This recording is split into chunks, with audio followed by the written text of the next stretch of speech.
I pledge allegiance to the flag of the United States of America and to the republic for which it stands, one nation, under God, indivisible, with liberty and justice for all. Please join us in a moment of silence.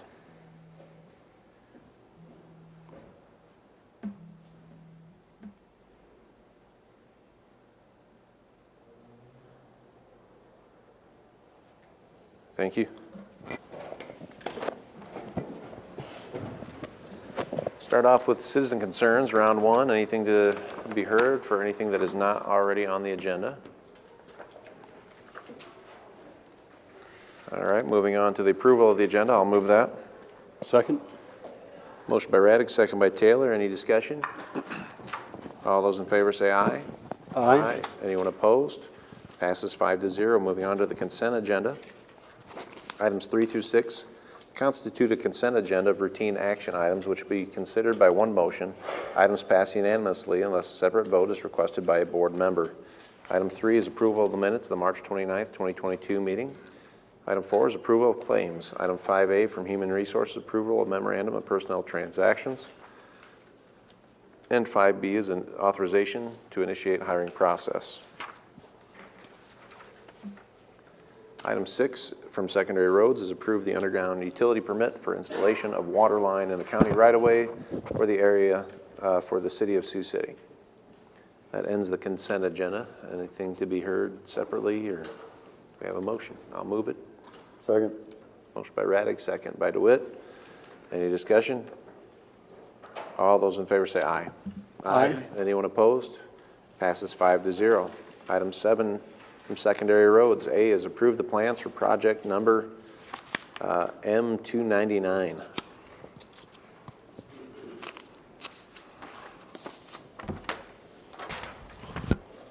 Mark Nara, Woodbury County Engineer. M299 is a short span bridge on Taylor Avenue just south of 220th Street east of Anthon. The bridge has been closed for about 9 months. It had failure of substructure members that resulted in its closure. We'll be replacing it with a single barrel box culvert. I recommend approval of the plans. I'll move it. Second. Motion by Raddick, second by DeWitt. Any discussion? All those in favor say aye. Aye. Anyone opposed? Passes 5-0. And Jeremy didn't have to abstain because he had a conflict of naming the avenue It wasn't after. named after me.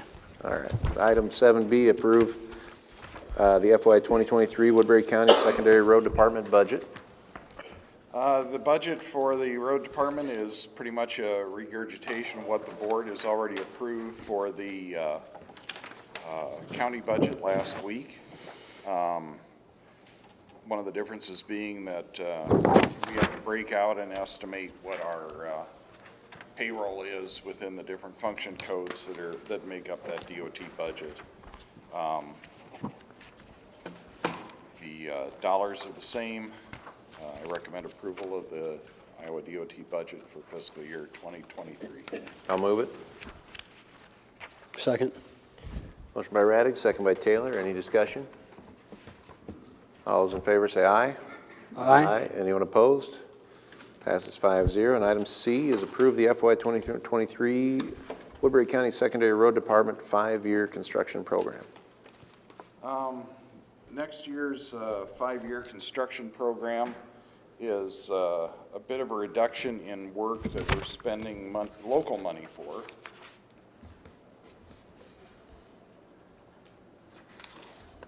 Hand those off to you and see if we can get signatures.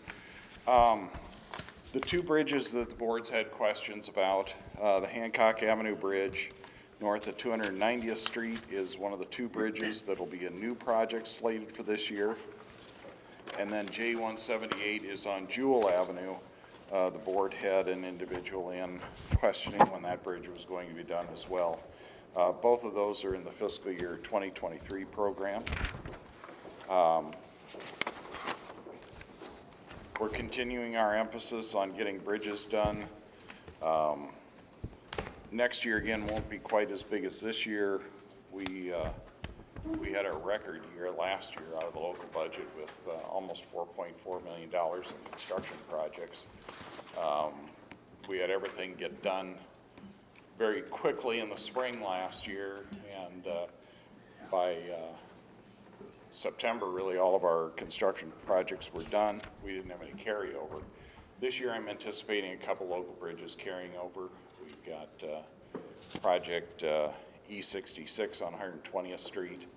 It depends on how permitting goes, whether that one will be this fiscal or next fiscal, but the money is accounted for into this fiscal.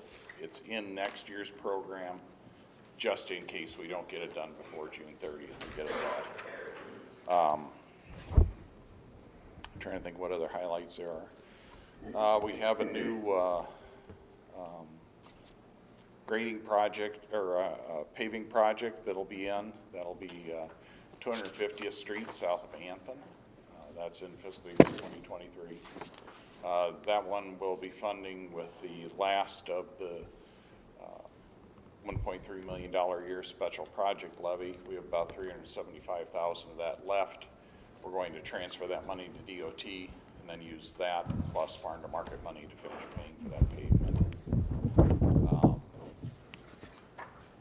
We're continuing the emphasis on some of our paved road bridges with the farm to market program.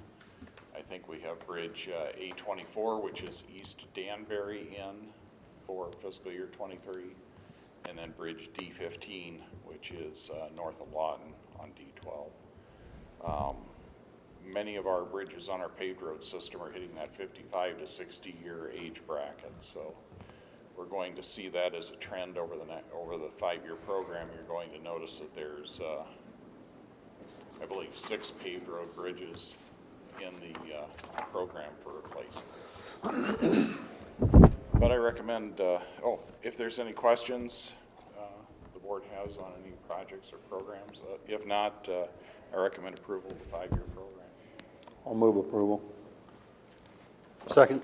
All right, motion by DeWitt, second by Taylor. Any further discussion? All those in favor say aye. Aye. Anyone opposed?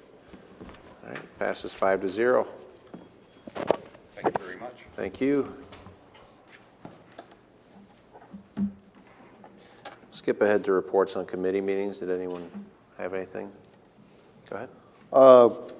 Had a meeting last week on going a little bit farther ahead on phase 2 of the LEC for some mental health issues. So going to see if there's any interest on the hospitals getting involved, but certainly preliminary for right now. All right. Anybody else? Or nothing? I gotta check my calendar. I don't remember what I did last week. Nothing, apparently. No, nothing last week. All right, citizen concern round 2.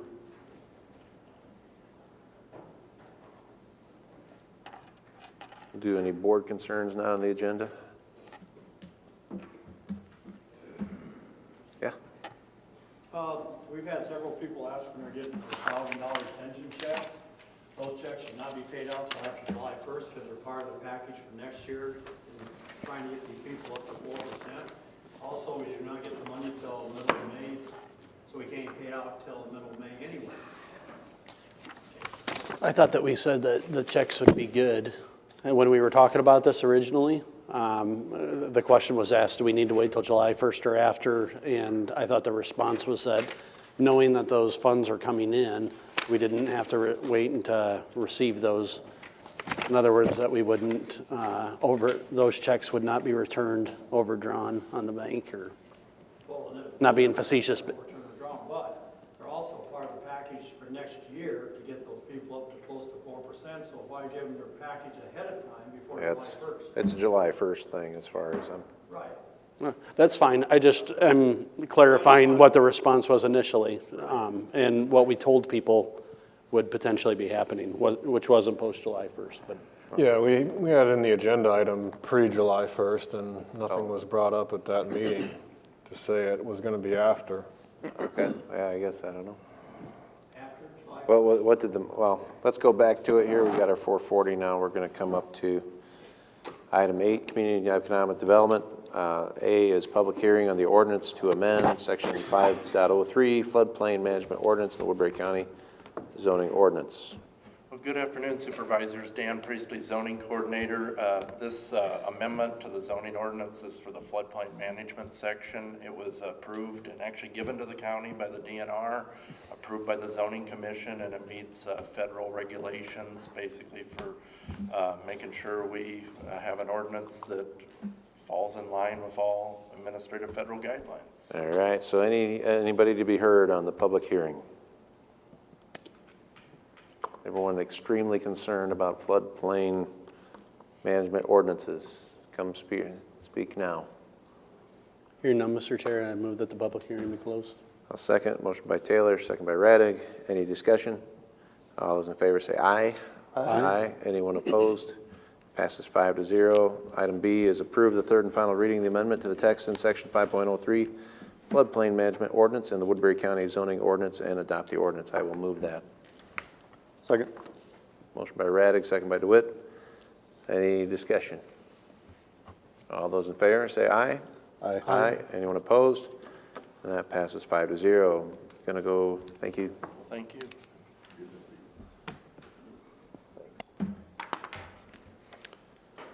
Do you mind, Mr. Chair, since this is the only board concern, if we go ahead and finish out that and then?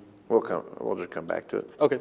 9A, approve funding in the amount of $55,000 for court administration remodel, window blinds in Judge Hoffmeyer's office and court reporter's office.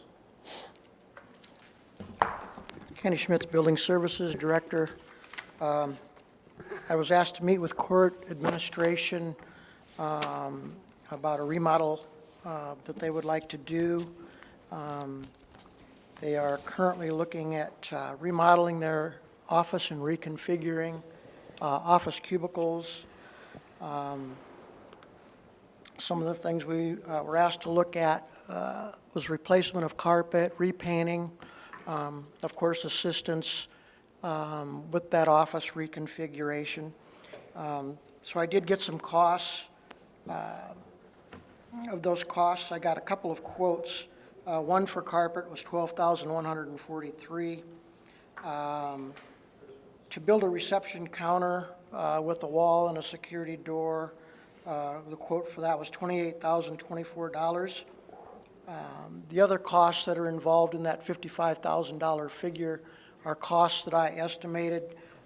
Those would be for paint, HVAC, electrical, fire and security.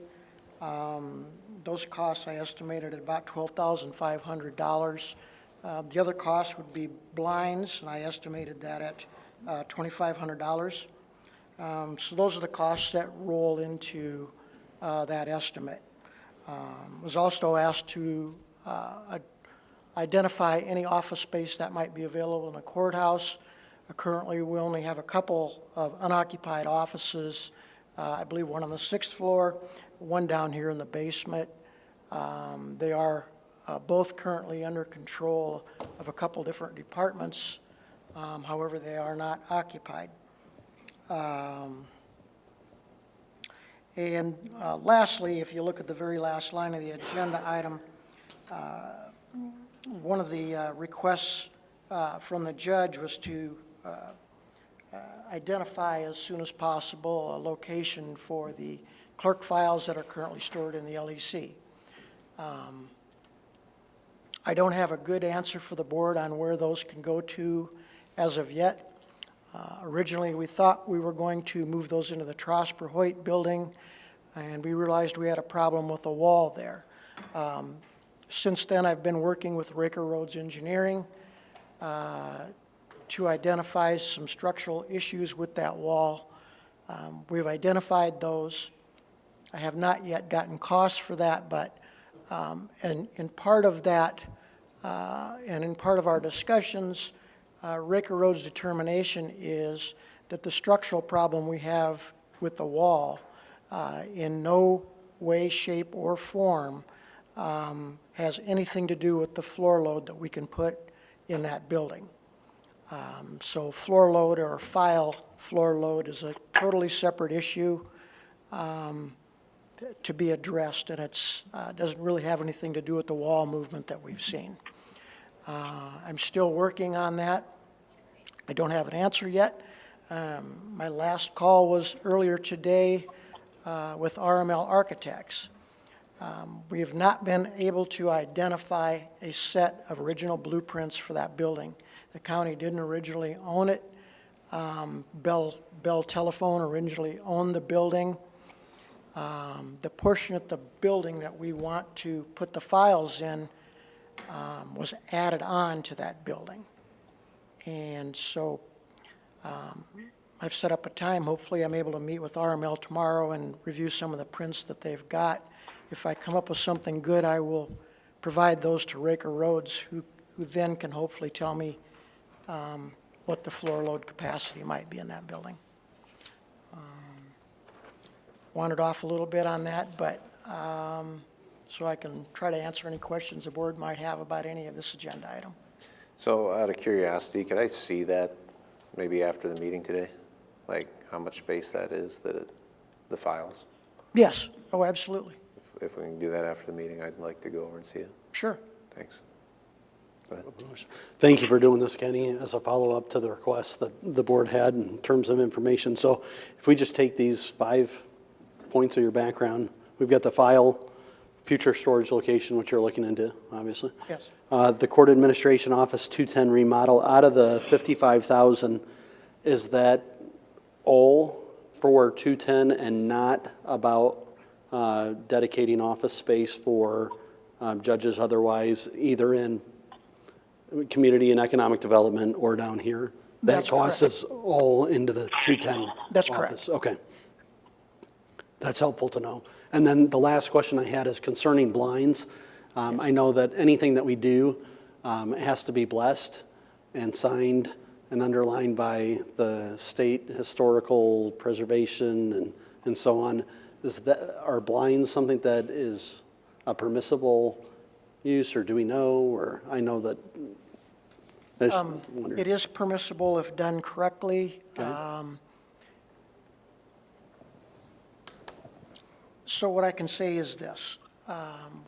We can do work to a historical building as long as the work we do can return it to its original state. With that said, if you were talking about blinds, we would have to go actually from office to office and window to window to identify if we could do that work without doing permanent damage, if you will, or without permanently altering that window. What I can tell you is I did look in the space on 210, and we can do that work without any approvals. We can do that work without altering the space or the original building structure. So that isn't a problem. One thing I should clear up and identify, since you asked about the $55,000, not only does that include blinds for 210, it also would have included blinds for Judge Hoffmeyer and the court reporter's office, just a couple of smaller offices. So that was rolled into that figure. So that's the only other item that's not included in the 210 space. Thank you. Do we have somebody on the phone, or am I hearing voices? It's for citizen concerns later on. Okay. There's a way to mute that, maybe? Thank you. Thank you.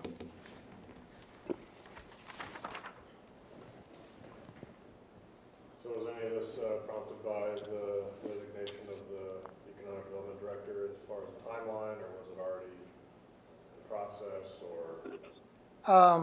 I planned for? I can't say. All I know is that I'm following up from judge's requests and just providing the information that anyone would need to move forward if they wanted to do so. So 210's on the second floor. Yes. So how are you putting a wall up where the stairs come in? The wall, if we were to put one up, would be currently if you're familiar with the space, the current cubicle or the reception area, I'll call it, that you walk into, that is where the wall would go. It would be more of a permanent wall versus the cubicle wall that they have there now. It would look similar to the wall that we'd done for PJ's office, if you've been in there.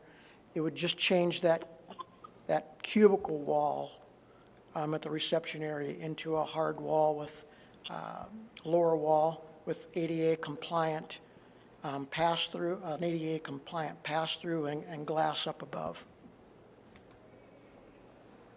Why is that needed? I will refer to, I see we've got the judge and Peggy here, and I would let them answer that question.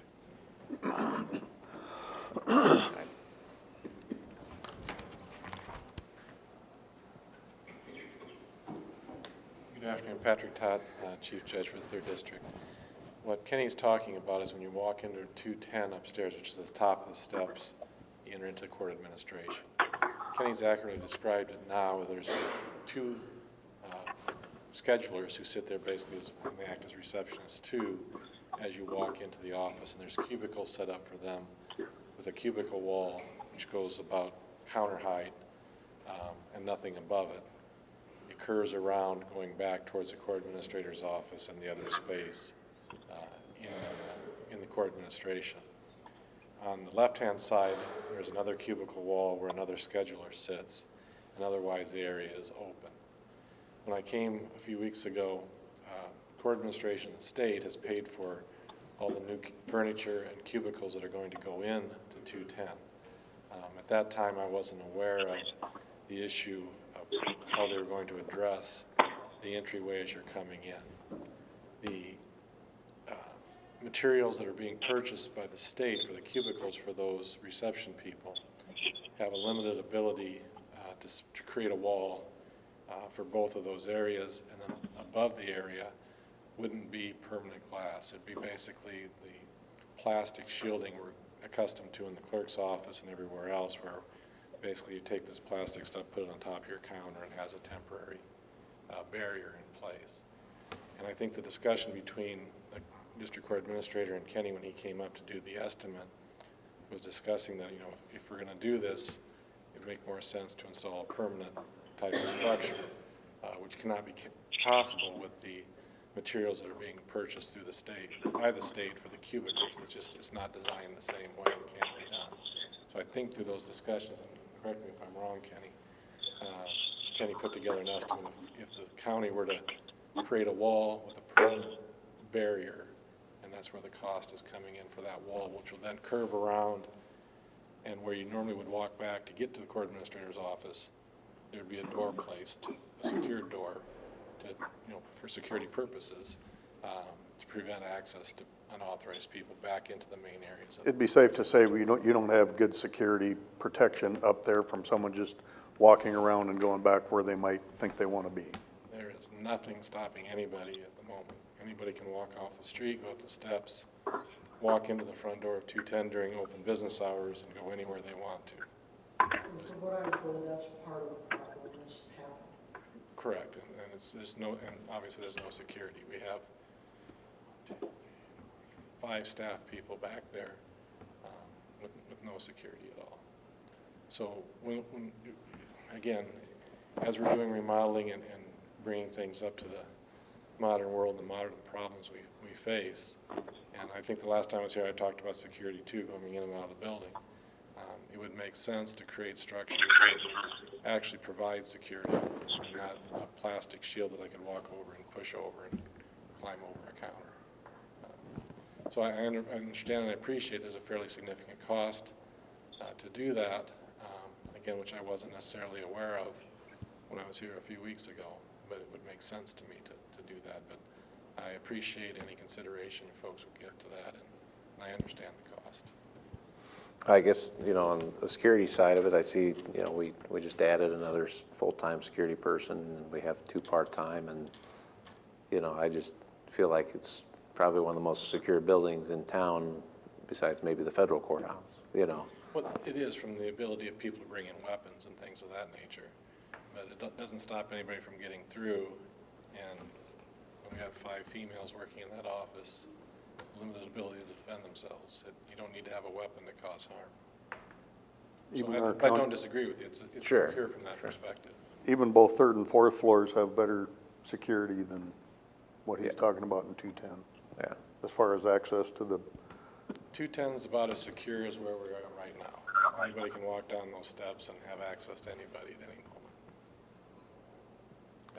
That's the level of security in 210, Mr. Chair? non-existent. So the state funded, I don't know if it's just a shield that you mentioned that's, not compatible for permanent fix. Was that for infection control or for protection, or what was the reasoning for the state funding of that, that led to all this? Yeah, the state was basically just funding the new furniture and the new cubicle setup to redesign the office space.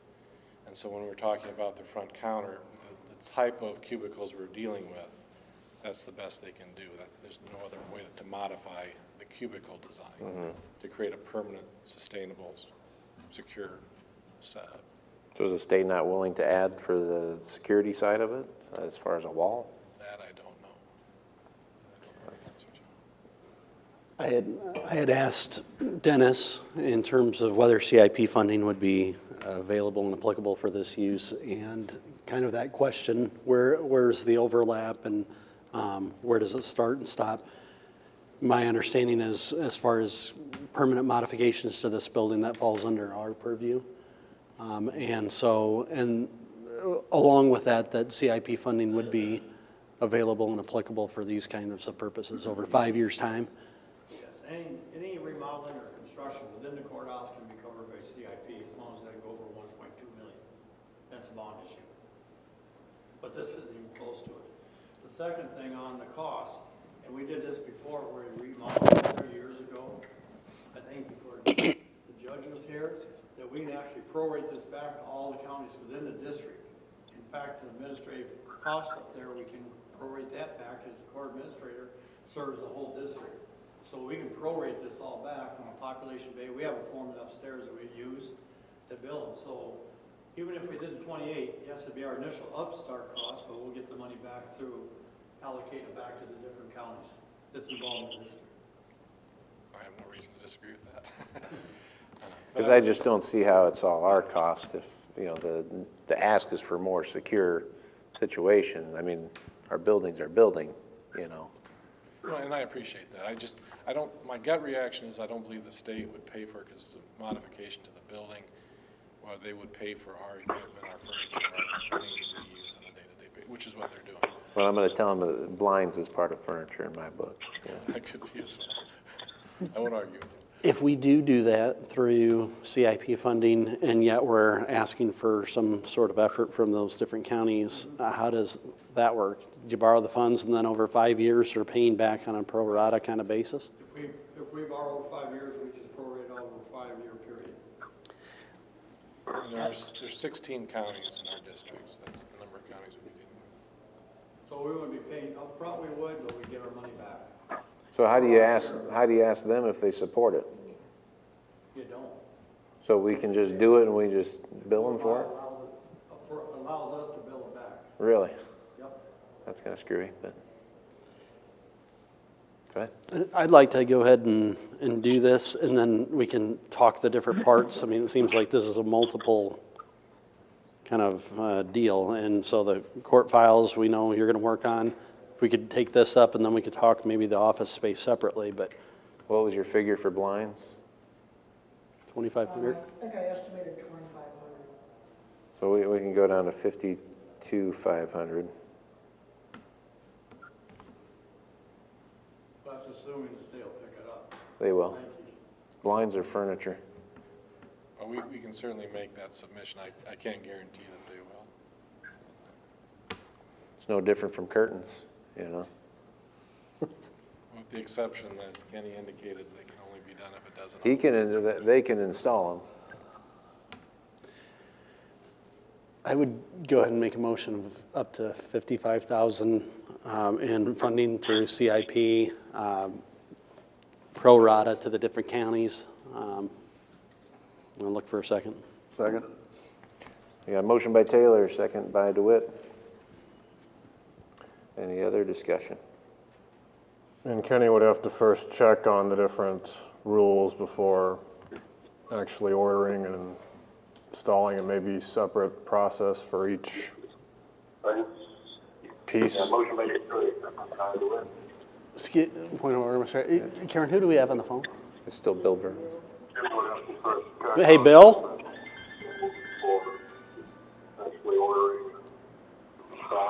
Okay, thank you, sorry, I guess we'll go on. Mr. Chair? Bill, can you mute your phone for just a couple minutes, and then when we get to you, we'll take you off mute, or you can take yourself off mute? We're just getting some background noise, Bill. That must be a yes. All right. So where were we at? All right. So we have a motion and a second. Yep, and any other discussion? And did you have something there, Matthew, you were asking? I was just making sure that Kenny's gonna check before ordering, and, because there's different rules for different pieces of, Yes. And of course, then putting a security wall up is not something that permanently changes the structure of the building. We will do that in a manner that does not make it permanent. Okay. All right, so all those in favor say aye. Aye. Anyone opposed? I'm gonna vote no. All right, passed 4-1. Item 9B, approve office location space for senior and traveling judge offices. What do we have on there? So I just want to clarify, the need is for 2 office spaces. Is that right, Your Honor? The request is for 2 office spaces, is that right? Yes, as I understand it, and you can correct me if I'm wrong, but I believe there are 2 empty office spaces on the 6th floor where Judge Hoffman and Judge Ackerman currently are, and the law clerks currently are, and one court reporter currently is. So the request would be made for our opportunity to use those 2 office spaces if possible. Again, the rationale being that Judge Polson yesterday gave us his notice of retirement effective July 7th, and he will most likely be going to senior status, which will create a need for additional office space for him. His replacement will go into his current office space on the 2nd floor. And then the second space would be designed for use by either a traveling judge who's coming from out of county who doesn't have a permanent office here in Woodbury County, or for use of the magistrates or district associate judges who will be coming from the new law enforcement center to the main courthouse when they're hearing their civil cases. Because as I think we've discussed before, the current plan is all criminal cases will be dealt with at the new law enforcement center, all civil cases will be dealt with here in the main courthouse. So the district associate judges and the magistrates for their civil caseload will need to come back downtown from the law enforcement center to conduct those cases, and we need to put them somewhere when they come for those cases. Those judges would be here at the same time, those 2, the traveling judge and the magistrate? Not necessarily.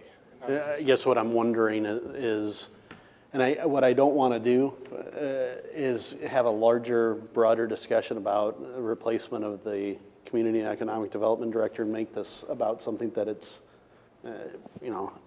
so what I'm wondering is if the conference area is not taken and we provided, at least temporarily, if not longer, depending on what this board does, that office space where the former director was, would that be moving the ball downfield? It would be a step in the right direction, right? It would create space certainly for Judge Polson in July, and then the need for the LEC judges, the DAJs, and the magistrates to come obviously won't be until a year from August when the new building is constructed. So there's additional time to find additional space for them if need be. It's just at this moment it would appear that that would solve that need for when the time came. For traveling judges, the need isn't quite as strong because, for example, when Judge Saylor, who's domiciled in Crawford, comes to Woodbury, typically a Woodbury judge is going to Crawford and vice versa. Although there are days where he will come to Woodbury where no one's leaving, and that's where we run into the problem of the traveling judge not having office space if the rest of us are here at the same time. So if he has an assigned civil litigation case that he has to come to Sioux City for and no one's going to Crawford, we have to find a spot for him. So it's not a daily situation, but it's a semi-frequent situation. Sure. Does it, Judge, We'll go Rocky first. are we talking about, is there an expectation to have security at the new LEC as it is here, as we have here since you? Well, there is an ongoing debate, and my understanding as of the last meeting that was held is that the current status is that there will only be one place for security that's been approved. So right now we have it here, but not at the LEC. And as I understand it, the current position of the board, and you guys can correct me if this is wrong, is that that will continue. We'll either have security here or we'll have security at the new facility, not both. To not hide any balls, we intend to come to you at some point between now and next August to make a request that both facilities have the same security, the same metal detectors and the same staffing from the sheriff. The sheriff has told us with his current budget he can't do that. So this is something we're going to have to study and make a proposal to you. And you and I have a good relationship. We do, right? And We don't have to always agree. But as I recall, when we put this up for a bond issue, it was basically to take that and move it out there. I don't recall the criminal element moving out there. Because I do remember Chief Wingert at one point saying transport is transport whether it's across the street or across town. So I guess my question is, are we getting too far ahead with this portion of it at the moment? Just because of the placement of the criminal aspect and the magistrate side of it, I don't know that I want to. Can we discuss this further? Sure. And I'm assuming you're talking about the office space and not the security aspect. Correct, yeah, the office space, yeah. So like I said, I know that office space in this building is at a premium. And at the same time, I don't want to give away all the office space we have, but I don't know where else to put everybody. Well, like I said earlier, the main move or the need for the DAJs and the magistrates won't kick in until sometime a year from now, next summer. A little over a year, So right? there's some time for that. And we've dealt with the traveling judge problem so far, and I assume we can continue to find ways to make it work in the short term, but it's just an ongoing problem that gets more and more difficult. But you're right, it's not something that we'd have to decide today. We can work through that. Would you be opposed to, say, another supervisor and I working with you some afternoon, getting together, figuring something out, or walking through the building? Oh, sure. Even if it's on a Saturday or evening or something? As long as my boys don't have a baseball game, I can be here whenever you need me. So sure. And Ms. Ferguson. and the true boss Right, the true boss is sitting behind me. would be involved as well, I'm sure, but can we move that farther down the road, but deal with the, Yeah, I guess I'd like to have a resolution for Judge Polson, since that's only 8 or 10 weeks away. But for the traveling judge and the LEC judges, that certainly be moved down the road. Matthew's question. oh, I just had a question about traveling judges. Do they have the same office needs as like Paulson will, as far as locked, their own things, dedicated space? Well, ideally, that'll obviously be an office that'll be used by a variety of people. It can be Judge Neary from Plymouth, or Judge Saylor, or as years go by, who knows who may replace Judge Polson. It could be somebody from outside of Sioux City, so I would add a third person to that mix. Yeah, it would need to be someplace where they're going to have their computer equipment and everything else, so that at night or during the day, the public wouldn't have easy access to it. On 6th floor, as it's working right now for Judge Hoffmeyer and Judge Ackerman, and would be for Judge Polson if he were to get that other office, it's their burden basically to lock their door when they leave, which would be adequate security. So do we need fobs to get in and out and things like that? Probably not, but we need to have an office that they can lock and prevent people from getting into. We couldn't just set up something down here where anybody could walk to.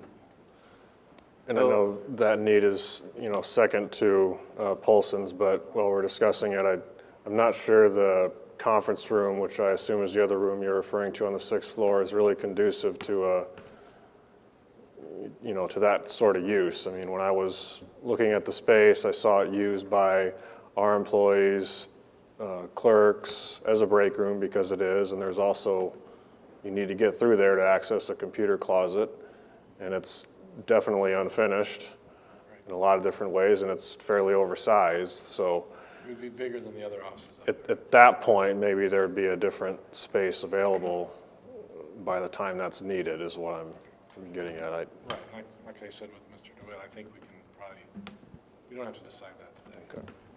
Out of curiosity, do other judicial districts have as many traveling judges and, I forget what your name for the retired judges that? Senior judges. Senior judges. There's senior judges all across the state, so every district are going to have those. I'm just kind of, The majority of the other districts would be similar with the exception of probably District 5, which is Polk, where they're all right there in Polk County. that way. But most of the other districts are a mixture of urban and rural, and so you have judges spread out all over the district. So in District 3, we're broken into two halves, 3A and 3B, so I have 5 rural judges in 3A, which really aren't impacted here because they don't come to Woodbury County, but they travel to all 11 counties in 3A, so they need office space in every county. But of course, there's only one of them. Here, we've got 4 or 5 on any given day, plus other judges that come into the building as well. For Dan. So it's in a way, it's kind of a unique Woodbury problem. It's pretty rare that we're ever going to have, well, we're really never going to have 2 district judges, for example, in Plymouth, or 2 district judges in Monona at the same time, primarily because there's only one courtroom. Sure. Here, we've got 5 courtrooms, and we're going to fill them all up on any given day. And will this make 2 senior judges here, or will that be more? 3. 3, Well, okay. technically 4, because Judge Sokolowski's up in juvenile court, but she's taken care of, because she has her own office space in Trosper-Boyd. But there'll be 3 senior judges here in Woodbury: Hoffmeyer, Polson, and Akron. At least as we sit here today. I think Matthew's point's well taken on the conference room. It seems like we have one currently unoccupied empty space that could be used, even if it was temporarily, depending whatever the board wants to do in the future. But given that that request is coming tonight to at least have resolution on one of these potentially, I would suggest that we could. We do have the space down here that was PJ's that hasn't been used, right? I wish PJ had been here, because. Yeah, what was the old CAPS office? Yeah. The draw, of course, the 6 floors, that's where everybody else is. There are 2 judges and a court reporter, and the law clerk's there, so it just kind of made sense to keep us as close together as we can without spreading throughout the whole building. And the downside is if we choose to hire an economic development director and they're there in 20, 30 days. You're looking for a space for them. Right. And that's where all the staff is, and yeah. But at that point, we could, I mean, we're not talking about permanent renovation and a lot, I don't think much expense. I think we're looking for a place that somebody's not putting a laptop on his or her knees out in the lobby. I'm exaggerating the situation, but. The CAPS office it's an office, right? I mean, I've never been in it, but. I think the concern Yeah, is it's it floors away. Yeah, and I think if that's being considered, PJ should be brought into the discussion, and I don't know that he has at this point. After the CAPS program, there was a grant position, domestic abuse prosecutor, that was in there for a time. I'm not aware that there's anybody in there on a day-to-day basis, but I think as far as the desks and the equipment that's in there is probably county attorney equipment. But yeah, PJ would be the one to discuss that with. But I think it'd also be good to bring PJ into the discussion as far as long-term and what happens after. Absolutely. We go out to the new facility, because there will be the civil division that will stay here. But I don't think that we're going to need both 3rd and 4th floor. I think PJ probably has a preference as far as where we would ideally end up, but and I don't know what other plans the board has, but most likely either 3rd or 4th would be available for some use, and both of those have some security. Well, that's where maybe in the future, if, you know, I get 9A pass, but, you know, you could always have moved that side into maybe a third or fourth floor if one of those was cleared out too. Except IT is talking about going up there too, Sure. expanding. So, just to clarify, my agenda item, the basement office space it spoke of was not PJ's office space. I haven't visited Joshua or PJ. The office space I did identify in the basement is the old building services office. And to my knowledge, and without asking PJ or Joshua, I had assumed that they were still, they had a gentleman coming in and out that would help do various things for them. To my knowledge, he was still coming in and out and using that office, so I didn't know any different, so I didn't include that. So where's that office? The office I identified, It's right over. just right around the corner in the hallway here. What'd you add, Melissa? Oh, okay. Oh, she's pointing back there. Okay, I thought you were like waving like, I want to say That something. space is currently under the sheriff's department. They had Right up. Mrs. Keys, if you're, I think. Yeah, there was Oh, an yeah. employee that did some stuff with, The jail alternative stuff, yeah. coordinator Yeah, was that in one. there. But no one's been in there since she departed, but the space is still under purview of the sheriff's office. You want to speak for the sheriff on that and say we can take it? For what it's worth, I did speak to PJ about that space, and it's not being utilized, and he said it could be used for this purpose if the board wanted. Well, I would rather follow up with them before giving up the 6th floor. That's my perspective. Follow up with who? Well, either the sheriff or PJ on both these locations. And like I said, it could be a temporary thing till we get the 4th floor. And then we'll have the bloodbath for, Judge Polson either until July, so there's a couple of months' time, but not a lot of time. How easy is it to move out everything that would be needed from an office if the director position was refilled? Kenny? It's fairly easy to move anything in and out of most of these offices.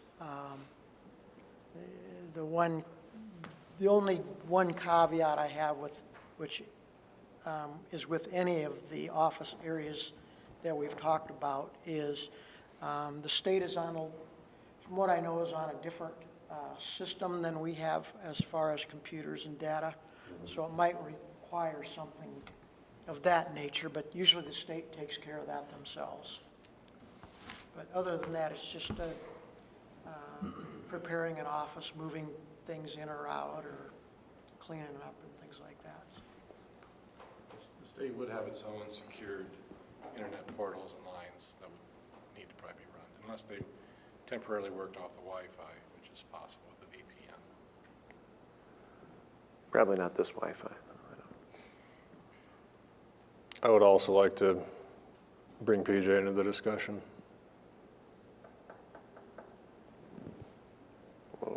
Anybody else? Should we defer? I'd like to defer a week, maybe. So we can get PJ, and like to hear from the sheriff too on that space. 'Cause that might be an ideal space, because it was just a single office recently, so. It's a larger space with cubicles in it. Yeah, this one back here. Oh, Not the sheriff's space. Right. Yeah, it's PJ's. I guess they both are. They both Yeah. have. All right. So I'll move to defer to next, Second? was that April 12th? Motion by Raddick, second by DeWitt. Any discussion? All those in favor say aye. Aye. Anyone opposed? Passes 5-0. Thank you, everyone. Bill, Can we go back to 8B, Joshua? Is What? that one action, or does that need to be two actions? A was passed and B was deferred. No. floodplain. Well, we did the, oh, you're saying B needs to be 2 actions? That's what I'm asking. It should probably be 2. All right, the first motion was to approve the third reading of the ordinance and amend section 503. The second one is to amend, to approve the ordinance. So then instead, so we approved the final reading and now we need to adopt? Correct. All right, I'll move to adopt the ordinance. Second. Motion by Raddick, second by Taylor. Any discussion? All those in favor say aye. Aye. Anyone opposed? Passes 5-0. Bill on the phone. It's your time.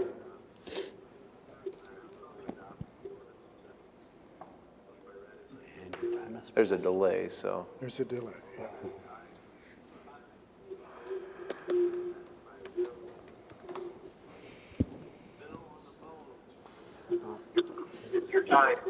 Thank you, Mr. Chair. William Burrows, 4409 47th Street.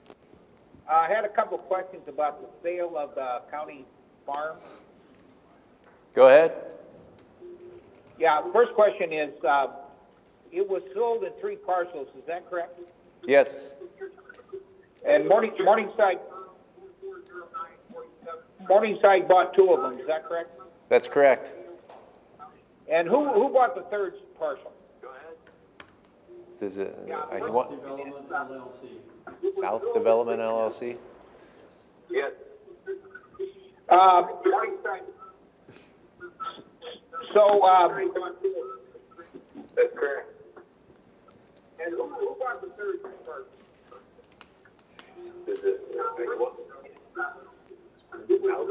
LLC? So will we realize any tax revenue, from, 2 Morningside parcels, or are they tax exempt? Yes. They pay taxes, sorry. Yes, we will, or you? Yes, we will. Okay, so they're taxable. Yes. What's the projected, tax revenue from that land now? At this point, we don't know because the assessor's going to have to assess our productivity because county property is tax exempt, so it'll have to be reassessed. Yes, we will. Okay, so they're taxable. What's the projected, tax revenue from that land now? I think we're getting the feedback of his feedback. Of the feedback. Are you calling in from 3 different phones, Bill? Because it's kind of cycling. He also needs to turn off the volume from what he's listening to. It's he's listening to YouTube at the same time. Did you have any other questions, Bill? I think, now he's gone. Oh. Okay, well, thank you, Bill, wherever you are. Maybe in a tunnel or a tube or something. Back to retention checks. Okay, just for clarity, the retention checks were a supplement to get them up to, say, the county attorney, assistant county attorneys, they were 2.75 on the union contract. You know, it varies a little bit, but we're going to give them $1,000 retention to get them up close to 4%, which is taken care of next year. And we did that for all union employees and assistant county attorneys. That was in all of our numbers. So the question is, do we pay them now, or do we wait till July 1st and get that $1,000 a year that really is intended to supplement? That's the question. We're going to have to talk about the county attorneys too, because it wasn't clear as to how you were going to handle that. That needs to be clarified by July 1st. We did include them. The 1,000, the retention was included because they were 2.75, even though they're salaried people. Because they were union individuals in the AFSCME contract. Anyway, it needs to be clarified. There's a difference of opinion on how to handle that. Yes, the human resources will have to bring back how they're going to handle that, how they want to handle that. Okay. But as far as I understood, they were getting $1,000. Was that what you understood? That was part of it, but they also, it doesn't give them the 4% like the rest of the folks do. That's why it needs to be clarified. That was the intent, but it isn't. It needs to be clarified. Is a supplemental to their 2.75%, just like it was for all the other union people. And then, when we figure out the calculations, assistant county attorneys, we take their last check times the 2.75, then times the 27%, or 27 pay periods. That's in our budget projections, but I don't know, was that clear, Pat, or not? It was not clear. It needs to be That clarified. needs clarified, so maybe get with HR, we'll come back with a couple motions next week to clarify it. But the money's there, that's how we're gonna do it. Was that your understanding, Joshua, and the assistant county attorneys? Well, I think who we need to ask is the board as to what their intent was. I mean, I remember sitting through that discussion, and I think it was pretty clear throughout the discussion what was going to happen. So if the confusion is the wording of the motion or what was recorded in the minutes, the board is who can clarify that and interpret their own action. I think the intent was clear, that they were going to give them like the wage plan employees. But then there was the $1,000 was in there too, so it needs to be clarified how you're gonna handle that. And the wage plan aren't union, so that was a differential between assistant county attorneys and the wage plan. There was, and maybe it'd be beneficial for everyone to go back and listen to the meeting on YouTube or watch it on YouTube, because there was discussion of both the wage plan and the county attorneys, and I believe the individual from juvenile detention that would fall under that category. And the motion, the dollar figure in the motion includes all of those affected parties. So if there's something more that needs to be done, then yeah, it should be brought back to the board for clarification. All the money was approved, it's just clarifying through a motion exactly what we're doing for the assistant county attorneys. Is that Right. correct, Pat? For them? Just so I'm understanding, sorry, I'm probably the slowest one to the punch on this. There are those that are falling under an AFSCME contract that are at 2.75 that we're not receiving the 4% because they're not considered wage plan. Is that correct? The board's intent was to do that, but it needs to be clarified because you also had originally given them $1,000. So that, it needs to be clarified exactly how you want to handle that. Okay. So maybe that clarification can come in the form of a motion sometime next week. Probably not today because we haven't put it on an agenda. Right. Does that sound copacetic? So we have had many calls for about 2 weeks from employees and department heads asking when that $1,000 amount would be paid. So we're continuing to get those calls, just so you're aware of that. So I do remember the original discussion. The original discussion was not post-July 1st. The original discussion said that the money, because it would be forthcoming, could be written before then, those checks. My question is for your office, how soon and if that's possible? We're going to take the direction from Mr. Butler. It needs to be clarified, you folks. When does the board want to pay it? It's Well- part of our compensation for next year, because that was the intent to get 275, give them 1,000, so a lot will be close to the 4%. It'll be some above, some below. Well, sorry. No, you guys made the motion. What was your intention? Well, the agenda item clearly stated before July 1, and there was discussion about that. And that was my understanding of the entire board's understanding. So if budget department is going to do something different, then I'm not going to say that communication should come from the board because that wasn't our intent. Our intent was to provide it as soon as possible. And then we go ahead and issue checks then. That's right. Did you just say that you couldn't do that, or what was the story? Well, we have money we haven't spent. We've obligated all the 10 million for the jail. There's 13,000 left over. But the second 10 million doesn't come till the middle of May. We can probably issue checks on anticipation. We're getting the money because we know we're getting the money. But in reality, you probably should wait till we get the money to give the 270,000 out. I'm fine with that. If it's May 15th or May 20th, that's fine, that the money's there. But I don't think we artificially need to wait till July 1st when we had asked that question, and it was, you don't need to wait till July 1st. And the reason we said May was because we knew that's when the money's coming in. So no sense in waiting June and July to, That's fine. so you can say as soon as we get the money, which we anticipate in May. Probably about May 13th or so. It's like We issue check after we get the money. It'll be in May for sure. Sounds good. Okay? Good clarification. Sure. Dawn Norton, I'm in sixth floor, economic development. There's three things too that, I know I sent a letter to all you guys, so kind of explaining my reasons why I think we should stay on sixth floor. But a couple other things that came to mind. For one thing, the electrical on that floor is kind of iffy sometimes. On the south side of the floor, if there's too many computers plugged in or fans or extra things plugged in, if the coffee maker is going and the microwave is going, you're gonna blow the fuse or you're gonna pop the breaker. That breaker room is in that conference room, so somebody has to go in there and just flip the breaker and tell somebody to turn something off. So if there's another computer on there, I don't know if that would have to, I mean, we've been mentioning that to building services for a long time. I don't know if that will ever get straightened out, but, so, and then the other thing is security. If currently there's 2 judges there that are on senior status. They kind of come and go.